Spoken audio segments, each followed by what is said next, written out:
Scott Nicol in Hidalgo, Texas. Explain to us where we are and what we're looking at right here. Right, we're standing on the levee border wall. This levee predates the border wall by decades, and it's basically just a big pile of earth. So you've got a 15-foot, 18-foot pile of earth with a slope on either side.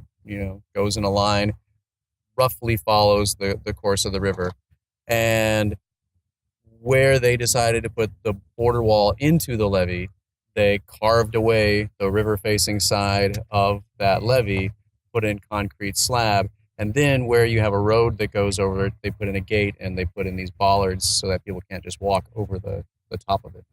Well, I think that especially Sierra Club members along the border have been very interested in this for a long time. We see what is happening. We see the damage that's being done.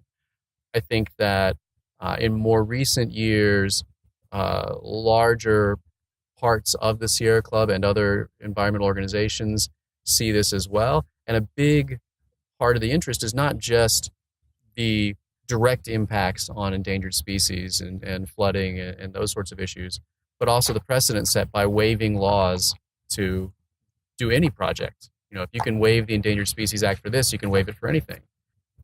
Well, I think the problem with the border wall and other ideas about militarizing the border fundamentally comes down to the fact that there's not a need, there's not really a threat. Apprehensions are at a level that haven't been seen since the early 1970s. Mexico is one of our largest trading partners. They're not a military enemy. They're not, threatening to invade us. There's not the reason to do any of this militarization.